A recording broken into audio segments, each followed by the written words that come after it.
বনফুলের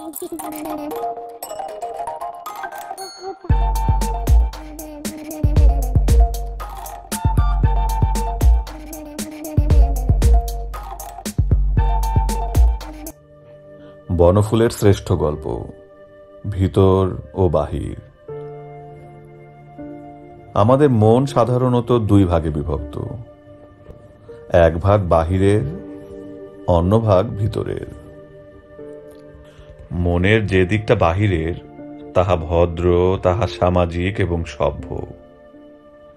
ভিতরের মনটা কিন্তু সব সময় সভ্য ও সামাজিক নয়, তাহার চালচলন, চিন্তা প্রণালী বিচিত্র। বাহিরের মনের কার্যকলাপ দেখিয়া ভিতরের মন কখনো হাসে, কখনো কাঁদে এবং কচ্চিৎ সায় দেয়। দুই ভাগের কলহ নিত্য নৈমিত্তিক। রামকিশোর বাবুর ভিতরের মনটা বহুকালাবধি মৃতপ্রায়। বাহিরের মনের অত্যাচারে সেটাকে জড়ো জড়ো করিয়া ফেলিয়াছিল।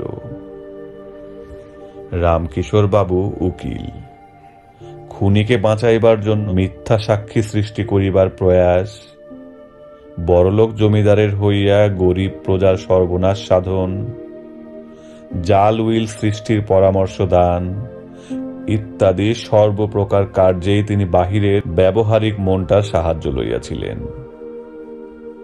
ভিতরের মনটা প্রথম প্রথম তীব্র প্রতিবাদ করিয়া অনেক অনর্থ সৃষ্টি করিয়াছিল। আজকাল সে আর কিছু করে না। সেদিন সকালে রামকিশোর বাবু তাহার কেশ বিরল মস্তকে হাত বুলাইতে বুলাইতে বাগানে ভ্রমণ করিতেছিলেন। কোন একজন বিধবার সম্পত্তি ঘটিত একটা মামলায় তাহাকে কিছুকাল যাবৎ বিব্রত করিতেছে। আজ কেসটা কোর্টে উঠিবে, সেজন্য তিনি একটু উদ্বিগ্ন, অন্যমনস্ক আছেন। এমন সময় আর একজন প্রৌঢ় গোছের ভদ্রলোক আসিয়া নমস্কার করিয়া বলিলেন যে তিনি কোনো বিষয়ের পরামর্শ লইতে চাহেন।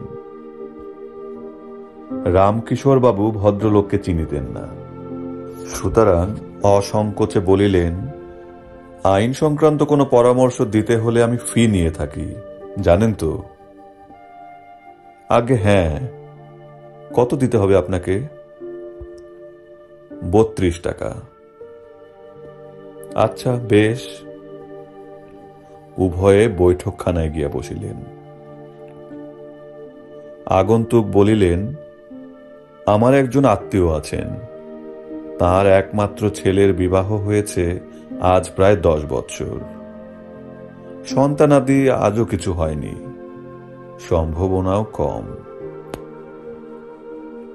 ডাক্তার দেখিয়েছিলেন? হ্যাঁ, তাদেরও মত যে ছেলেপিলে হওয়া শক্ত। ছেলেটি বেশ স্বাস্থ্যবান তো? হ্যাঁ, ছেলের কোনো রোগ নেই। আমার কাছে কোন বিষয়ে পরামর্শ চান?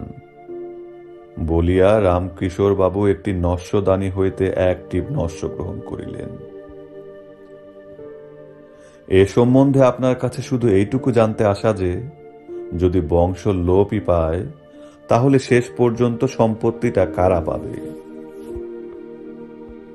নস্যের টিপটা নাসারন্ধ্রে টানিয়া লইয়া রামকিশোর বাবু বলিলেন, ছেলে যখন স্বাস্থ্যবান তখন সে আবার স্বচ্ছন্দে বিয়ে করতে পারে। হিন্দু ল অনুসারে তাতে কোনো বাধা নেই।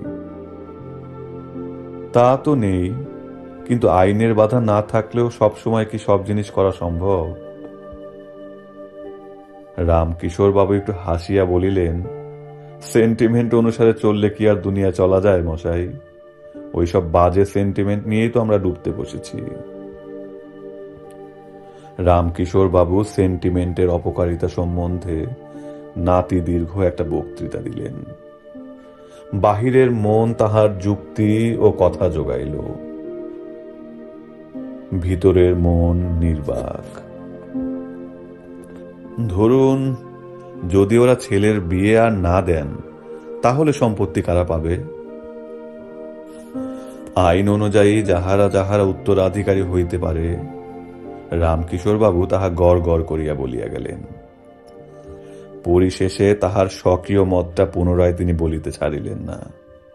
ছেলের আবার বিয়ে দিন মশাই, বাঁজা বউ নিয়ে সংসারে সুখ হয় কি? ছেলে পিলে না থাকলে সংসার তো শ্মশান। আমি মশাই যেটা উচিত মনে করেছি তাই আপনাদের বললাম।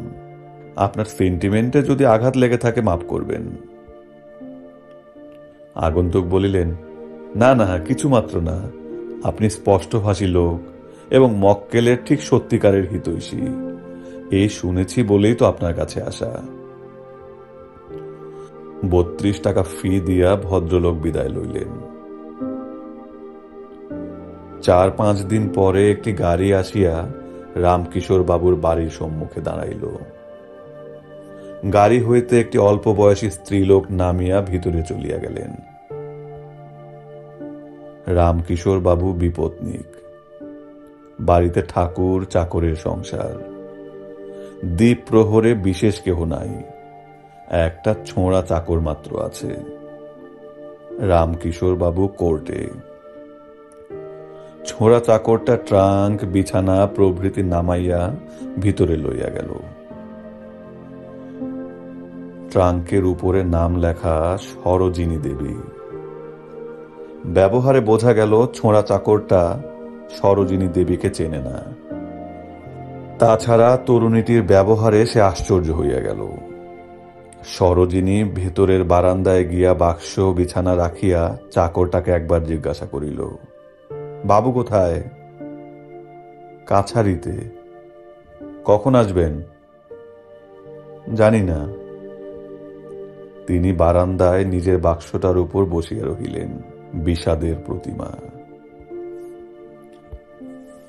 রামকিশোর বাবু কোর্ট হইতে ফিরিয়া অবাক হইয়া গেলেন। এ কিশোরী, তুই হঠাৎ খবর না দিয়ে এলি যে? ও বাড়িতে থাকা আর পোষাবে না। কেন, ব্যাপার কি? রামকিশোর বাবু কন্যার ব্যবহারে ক্রমশই বিস্মিত হইতেছিলেন। পোষাবে না মানে? ওরা ছেলের আবার বিয়ে দিচ্ছে, তুমিও তো মত দিয়েছ। আমি মত দিয়েছি মানে? ওরা একজন অচেনা লোক তোমার কাছে পাঠিয়ে তোমার ঠিক মতটা জেনে নিয়ে গেছে। তুমি নাকি বলেছ ছেলের বিয়ে দেওয়াই ভালো।